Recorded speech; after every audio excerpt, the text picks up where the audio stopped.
Hello and welcome back to the Reeve and Bloom show. I think that's what we're going to be calling it from here on in. We're still in lockdown. It's still a thing. And this is a great excuse for me and Ben to catch up. Myself, Jack Reeve, Benjamin Bloom, to talk about all things Norwich and Ipswich and a bit of football intertwined. How are you, my friend? I'm good. Yeah, some difficult. We're just chatting before the red light went on. Some difficult decisions coming up now with I'm in education, so June the 1st is a bit of a D-Day, and I suppose how it's going to parlay into the football conversation. You're always hoping that someone one stage ahead of you is going to make a decision for Yeah. you, but it's just it just doesn't seem to be happening. Seems from a football point of view now that some way is clearing if we don't get a second spike, but you know. It's really odd, isn't it? Because I think we were all really hoping that there'd be some clarity on Sunday from the people in charge, and actually it's just kind of muddied the waters even more, which is both annoying from a football perspective, which we're here to talk about today, and also our personal lives. I mean, your job and everyone's job is up in the air. Do you go back? Do you put yourself at risk for the upside of a bit of cash in the pocket? There's so many tough decisions to be made, as you said. And the only way you're going to get clarity is if the numbers, the horrible numbers, go down consistently whilst we're ramping up. Sorry, I sound like ramping up. Jesus Christ, we're all our vocabulary has totally changed in these last few weeks.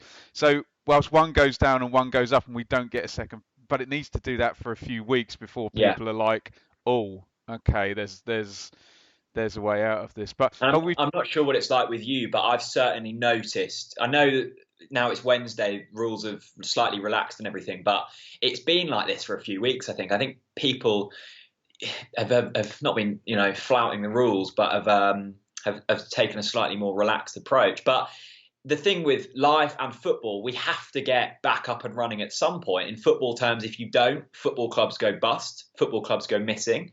And in life, if you don't, then food suddenly becomes tough to put on the table. So, yeah, let's try and get on to slightly lighter. We're not doing a politics podcast then, Jack. Yeah, well, imagine. I don't think you or I are qualified to do that.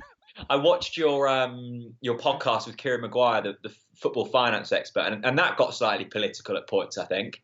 It did, yeah. Good watch that. Lots of I don't know if did Norwich come up specifically. I mean, Ipswich always comes up. Parachute payments did. Oh, with me. What a surprise there. Yeah. So I'm sure we'll get onto all that. But good chat with Kieran. Even though your friend of mine, Simon Jordan, took issue with some of the comments on Twitter, but there we go. The fact he even knows who we are is lovely, isn't it? So I was really intrigued by the fact that he didn't. When you said like how many clubs do you think in the lower leagues are going to go bust, he seemed quite optimistic about it all, and he basically his justification was, which seemed odd for a man who deals in such numbers, that the community spirit around football clubs are different to other businesses, so they can often be helped by kind of being propped up by fan support, and they'll always kind of be there, which for a man as clever as him, I was kind of surprised about.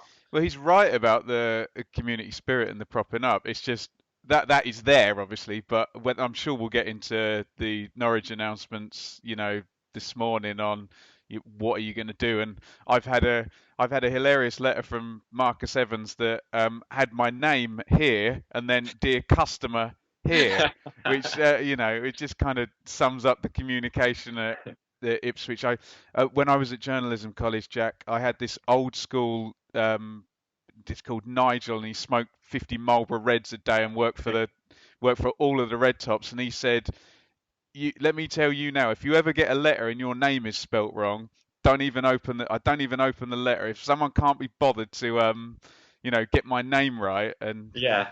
that's kind of stuck with me. So when I'm dear customer or whatever it said, but yes, we'll get on to the decisions that that be interested to know what you're going to do. I can tell you what I'm going to do, and yeah. Should we talk about that now then? I think that's probably okay. a good segue. So the government announced there's not going to be any sport even behind closed doors before June the 1st, which basically means that season ticket holders essentially won't be seeing any more football at their respective grounds this season, or the money that they've paid for this season. So Norwich, I don't know, you can talk about Ipswich in a moment, but Norwich have, I think they were probably one of the first, actually, one of the clubs to announce what they're going to be doing with season ticket holders. So I pay for my ticket up front at the start of the season, which is 500 odd quid. It's not cheap. And now, because we've got, I think there's 6 home games, something like that, we're not going to be seeing them, so we're due a refund. So for me, in the Barclays, an adult, it's like 115 quid that I'll be getting back. Families of 4, of course, a lot more. Some people have paid ahead for away tickets, away memberships. Like, it really starts to add up for some people. So Norwich have given us 3 options. 1, take a pro-rated refund. So whatever money you're owed, you get back into your personal bank account. 2 is support the academy. So your money would go direct to Colney and helping the academy teams. And 3 is supporting the Community Sports Foundation, which is Norwich's official charity, which does great work throughout the community. And I've been really interested, actually, seeing the response on Twitter and Facebook. And I know it's tough to take social media opinions as kind of fact, but a lot of people are doing different things. And I don't think there's been too many people getting annoyed about people taking like refunds. But the way I see it, I've paid for a product that I haven't received for all of it. I'm fully entitled to that refund. And I would much rather, I'm going to take it, and I'm going to, help, because all jobs are very uncertain at the moment. So that money is going to be very, very helpful in my bank account. But I don't see why people think it's vital, in Norwich's sake, to prop up a stable Premier League football club. Like, I just don't see that as a mind of making you like a better fan. So I'm going to take my refund happily. What's the situation with yours? Yeah, there's a similar thing. I mean, it's not 100 million quid's worth of broadcast money, but what comes into the argument at Ipswich is, oh, Marcus Evans is loaded, Yeah. So it's and again, it comes to this like sort of moral, social thing of, oh, should matey boy down the road with his, I don't know, his garage be allowed to take help from the government? Yeah. If I don't know, a much richer person who runs a business, should they get the help and they don't? And it's very difficult, because you don't want to ever. Well, I don't want to end up sounding like the the extreme view on Twitter, the little man of, oh, any big business is evil and money is evil, and they don't deserve it. It's a bit of a weird situation. I have a season ticket at Portman Road, which is a podcast season ticket. So Okay. I cover the season ticket, and if anyone wants to go and sit upstairs in the nice seat in the empty top of the pioneer, they can do so. So my decision was fairly easy. And I renewed for next season, just kind of on the basis of a little bit of support for the club, and to guarantee the nice seat and to support my podcast guys as well. So, but obviously, if you're in a household where 2 people have been furloughed and you've got 4 season tickets, you need that refund. So I think it's I appreciate what Norwich have done. That sounds really good. Their situation will be different than Ipswich's, which will be different than maybe Ipswich and Norwich are both spoilt compared to Rochdale or Southend or whatever, where there isn't TV money or a rich, like you say, stable Premier League club. So it's so tricky, Jack. I think Massively. I think our clubs have done okay, and I think we'd leave it up to the fans. I think you'd probably agree. Massively, yeah. I think that there isn't kind of one rule for all, is that everyone knows their personal circumstances better than anyone, and just make the decision based off of what you feel is right. And I think whatever the decision is made, I mean, what you do with your 100 quid left on your season ticket pot isn't really a massive, like an important decision in the grand scheme of things. But it's like you say, there's been so many kind of moral decisions recently. I mean, the furloughing of staff of some Premier League football clubs, Norwich included, was massively criticised, and we saw Spurs and Liverpool reverse theirs. And I heard Stuart Webber talking about the furloughing of Norwich staff this morning, and he said, well, I've been a member of staff at a football club before in a lower paid job. He was at Wrexham and other clubs like that. And he said for the staff, it's that security. And Norwich is self-funded.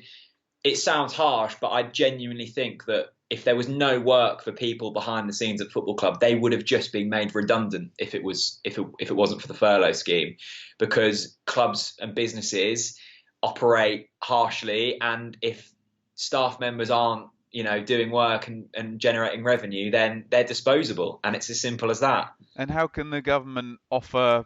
We're going to offer the furlough scheme unless your turnover is above X amount. Higher turnover doesn't equate to higher profits, and it certainly doesn't equate to.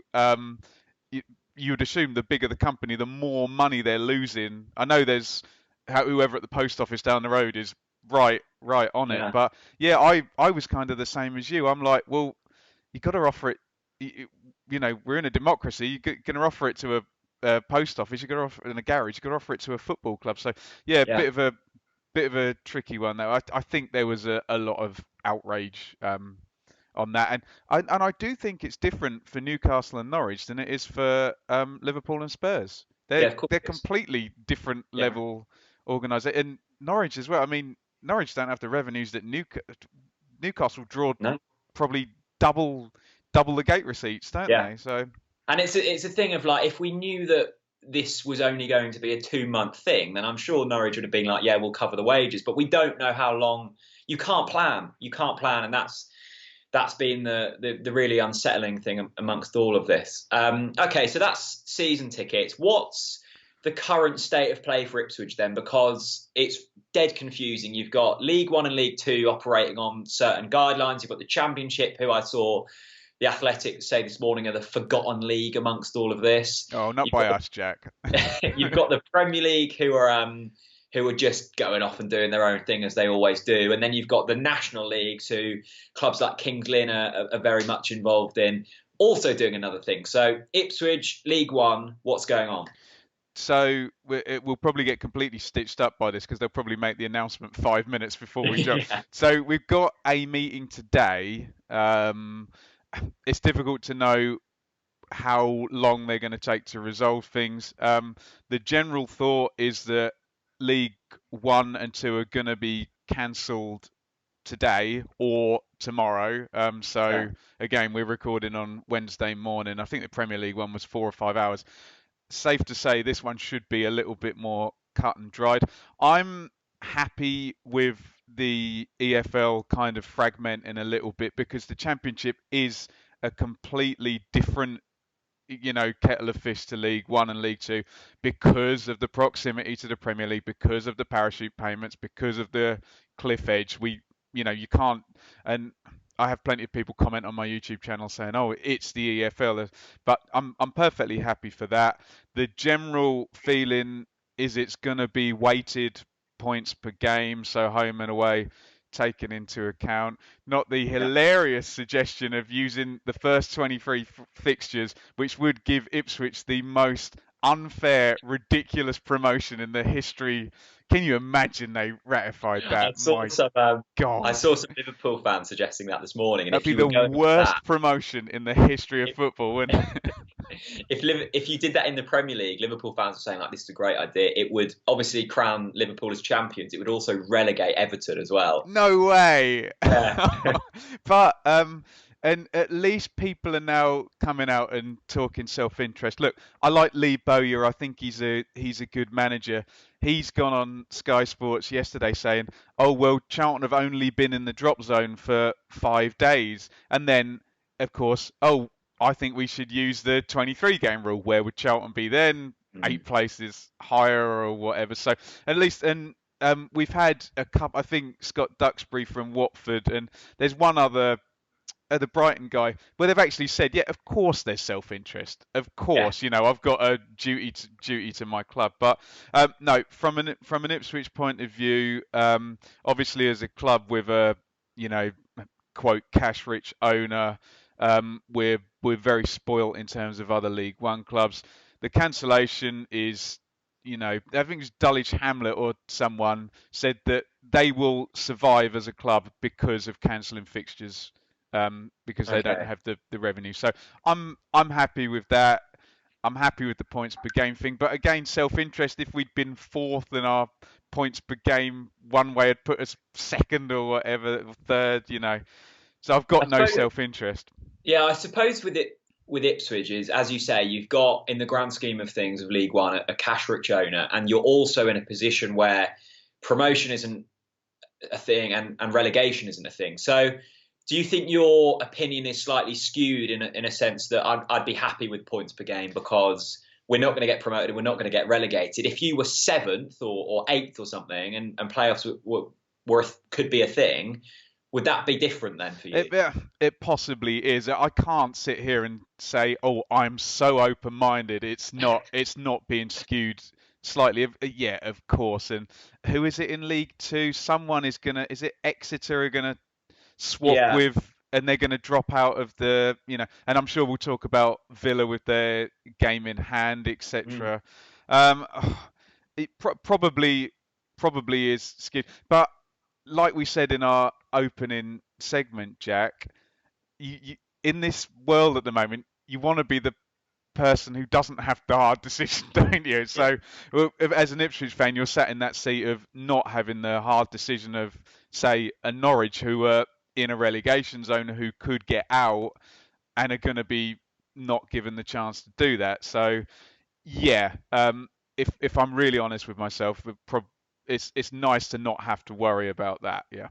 For sure. I mean, we started recording at 9:45, and just before we started, Stuart Webber was on Sky Sports News, and he was of the opinion that the season should be finished, whether that's behind closed doors. He said he was open to the idea of neutral venues.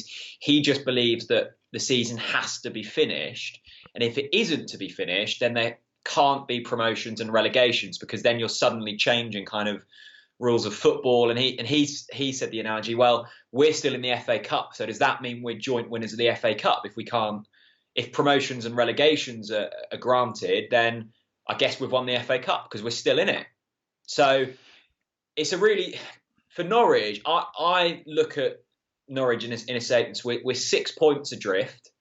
We are not going to survive. I can't see it if we were to play the games out. So it's kind of a not a win-win, but it's like there's not really anything to lose for Norwich. The worst case is we go down, and the best case, which is going to happen anyway, the best case is the season gets null and voided and we remain in the division, but then you lose out on a load of money. So I honestly don't care less. The only thing I care about at this present moment is the safety of the players, and I can't see how that can be possibly guaranteed within the next 2 months. Because there's talks of tackling, facing away from the ball, and just nonsense like that. So I don't really care too much if it's played or not played. I just want to know that players kind of aren't being used as guinea pigs, really. Yeah, I like Stuart Webber. I'm a fan of Stuart Webber. I'd love to have him at Ipswich. That'd be lovely, wouldn't it? With the FA Cup analogy doesn't really work for me because it's much easier to cancel a cup competition and just, oh, we don't have an FA Cup for this year than it is a league that has then knock-on implications for next year. Although, when did Norwich last get to the quarterfinals of the It FA was like Cup? I think it was like 20 odd years ago. It was a long one. Yeah.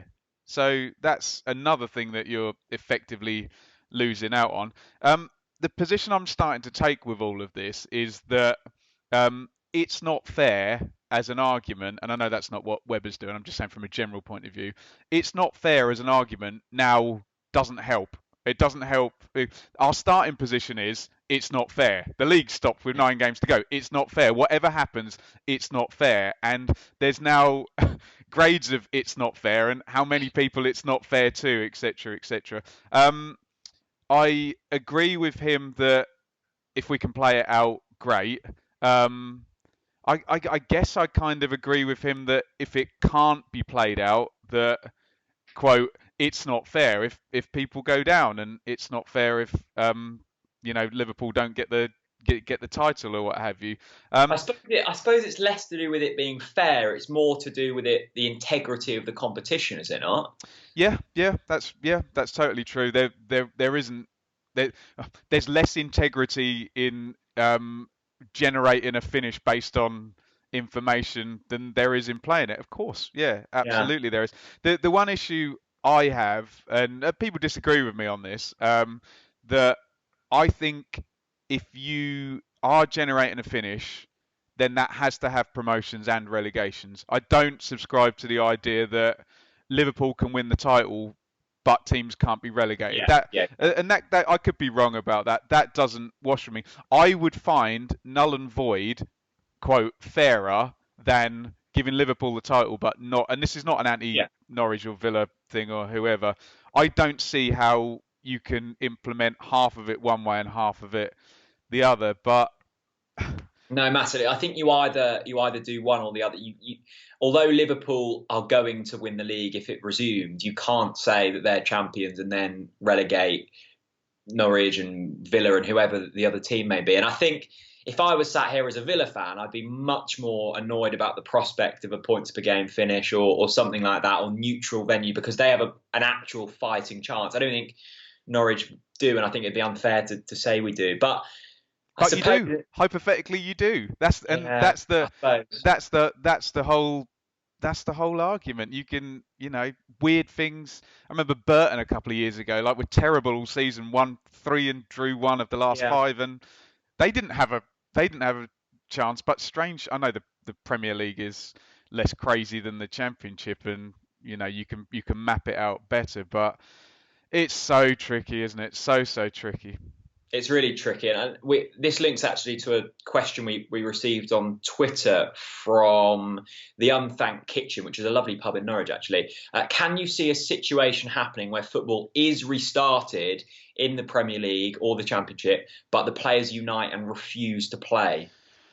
I don't think so because there'll be hell to pay if that happens, particularly if the teachers go back on June the 1st and then in a school where you can't social distance and are putting themselves at risk and are not independently wealthy young men with great immune systems that could say no, and then the footballers refuse to go back. I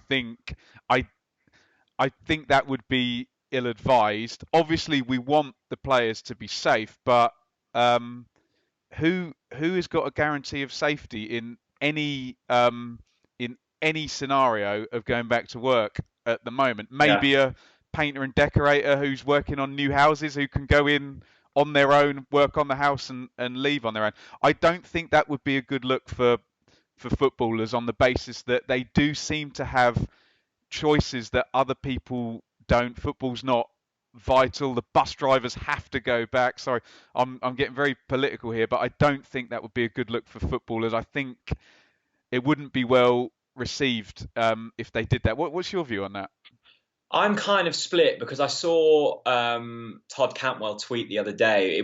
I can't remember what he quote tweeted, but he basically said We are people too. we are people too, and I get that. And I know you work in education, so your view of the sector is a whole lot better than mine. But I've seen some head teachers basically say that if the rules are still in place, because obviously they can change up to June the 1st, but they won't be reopening the schools because they don't think it's safe. So, And then teachers will be seen as villains across the country. And yeah, I and guess. teachers are, sorry, Jack, to interrupt. That actually holds back the economy. Everyone wants the schools to go back because then the economy can move. Mm. Football is a different issue. If football doesn't start, we can still, kickstart the economy. I'm using all of their buzzwords, aren't I? But Yeah, but as we said at the start of this show, these guidelines are here to keep us safe, and we have to apply these to our own personal circumstances, our personal lives, and use that as context. And if football players don't feel safe, and especially down 2 months down the line, if we can get in a situation where we can play, that's fine. But let's not forget these players have to train together, and I just don't see how it can be possible nor safe. So if the whole Norwich team said we're not playing, I'd be absolutely fine with that. If the Ipswich team said they were, I know that League One are in a different situation, but I'd be fine with that as well. I think that people have to make their own minds up. It probably wouldn't be the best look, but has football ever cared about that? no, don't get me wrong, Jack. I'm not having it. Football players are pretty much my heroes. I love football players. I look up to them and admire them.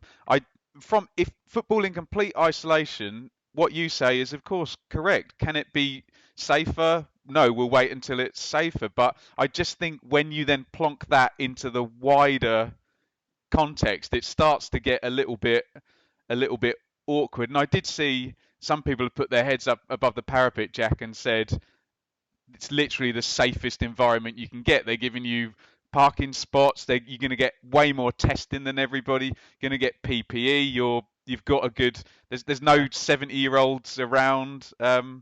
So it's such a moral. I'm sure people will disagree with me in the comments, and they'll agree with me in the comments. And Yeah.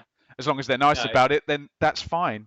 it's so tricky, isn't it? And I mean, we've seen, as you say, people having to use public transport to get back to work, especially in London, and it's packed. That's not safe. But I'm afraid, people are having to do it. Whether that's right or wrong, that's not my call to say.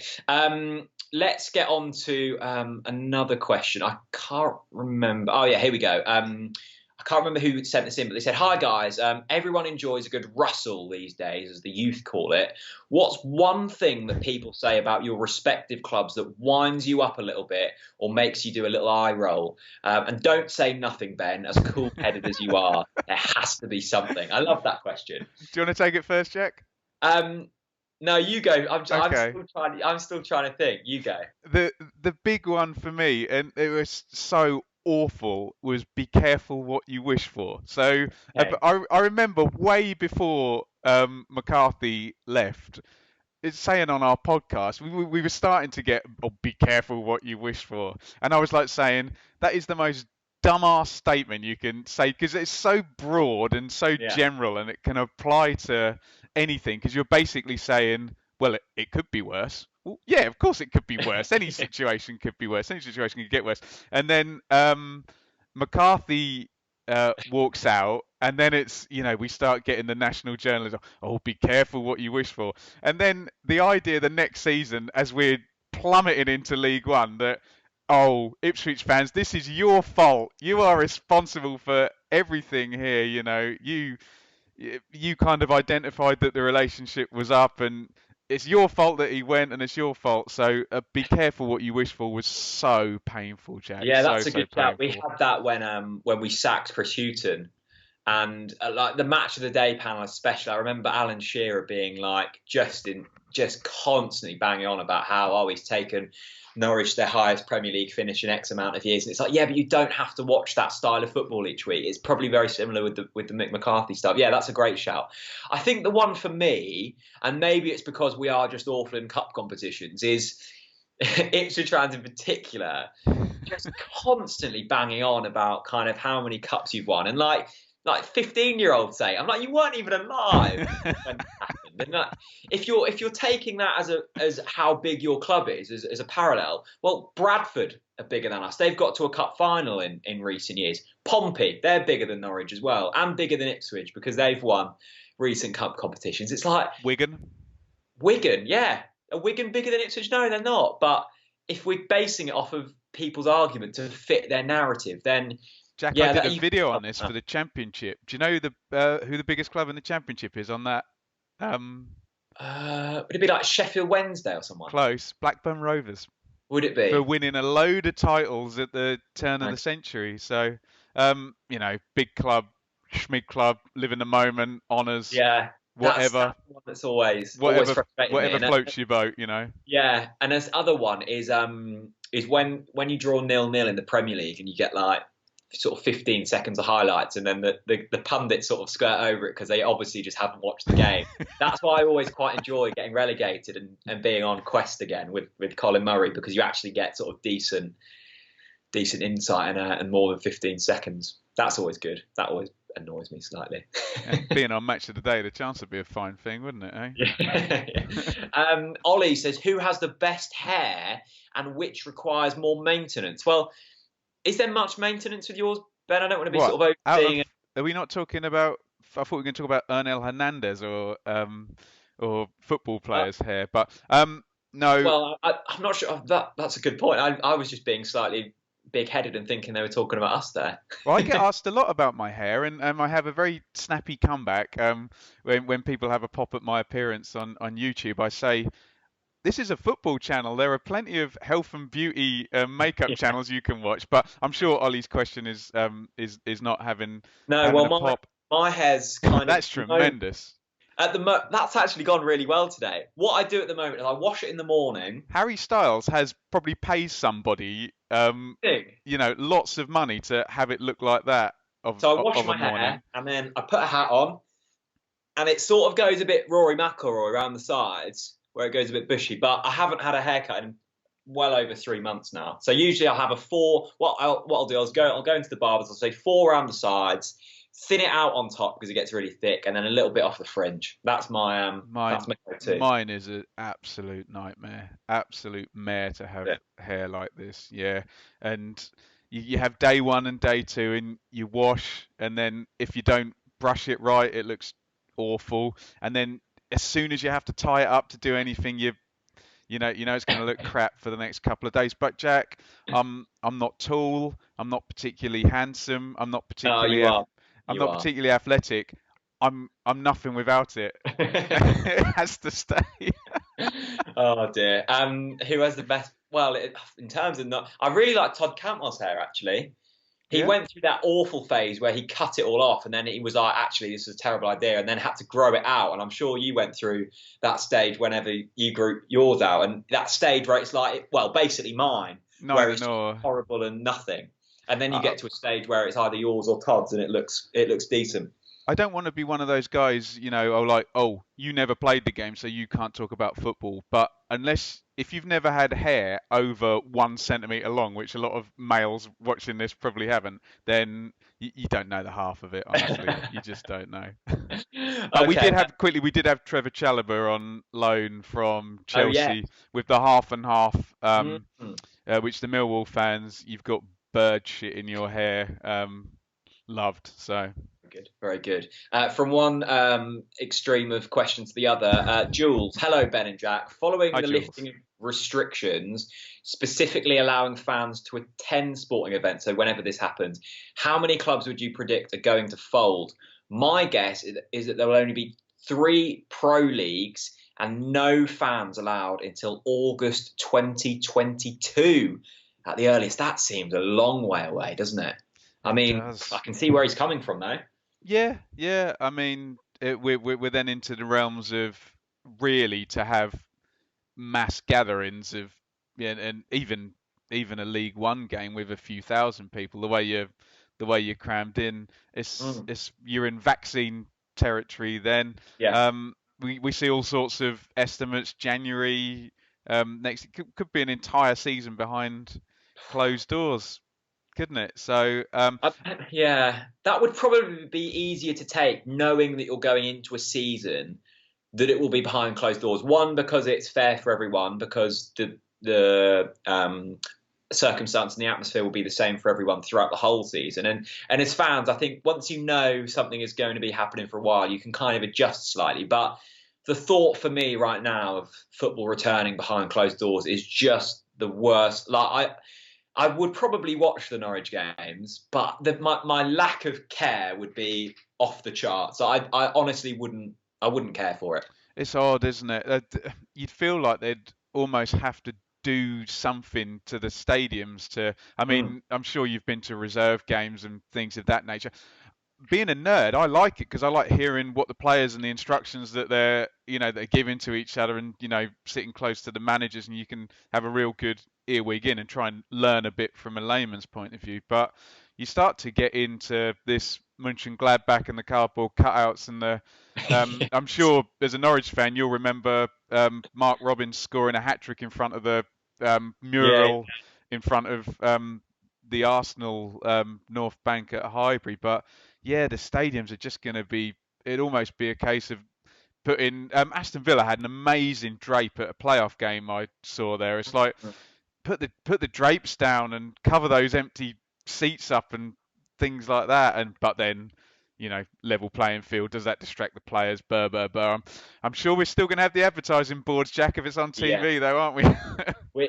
That what you just said there shows how different we are. When I go to reserve games and there's hardly anyone there and you can hear what they're saying, I just listen out for the rude words they're saying and giggle. Suarez on that game apparently was an absolute crap house. It was an international game or a Barcelona game behind closed doors, and Yeah, yeah. apparently I forget I think he was playing against someone significantly worse than him as well, but still just yapping in their ear the absolute whole game. So no, I enjoy that side of it as well. Yeah, I love playing cricket, but I almost enjoy watching village cricket more because the sledging. Is it You get still kind of there like, at Village you get Cricket? sort Is of it? like 40-year-old sort of alcoholics behind the stumps, like just ripping into like 13-year-olds, and it's like this is amazing. This is amazing. Like someone has paid their £10 subs, drove from Yarmouth to Kings Lynn or something to just bully a 14-year-old. I was like, this is excellent. This is amazing. Oh dear.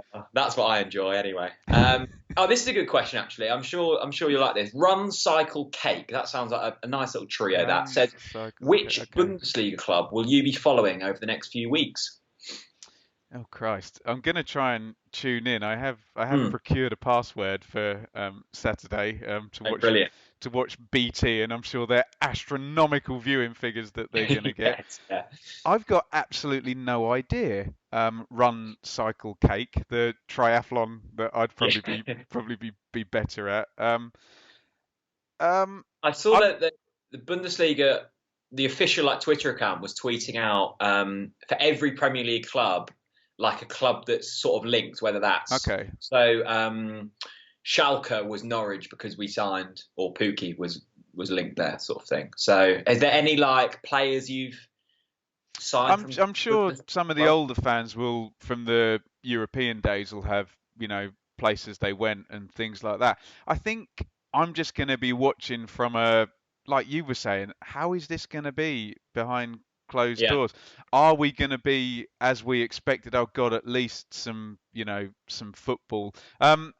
Obviously it's entertainment. You want to see the stars, don't you? So the big clubs, they're big clubs for a reason, and they draw more money and bigger audience for that reason. But are stars when there's no crowd? It's they're just people running about a football pitch. But then again, have you been watching the basketball thing with Michael Jordan? Even when I haven't actually. No, you love that, Jack. Yeah. That. Yeah. Even when they show they've got clips of them training and stuff. He is. You do still think, oh Christ, it's Superman. So really?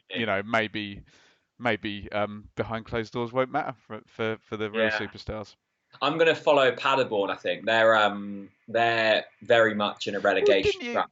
From watching your channel, you've done the pre-seasons there. You must have been to some of these places, mustn't you? We didn't go to Paderborn. We went to it was a Bundesliga 2 club. Oh my goodness, I've forgotten what they're called now. No, it wasn't Paderborn. The only reason is they're similar kind of size to Norwich, and Dennis Srebeni leads the line for them now.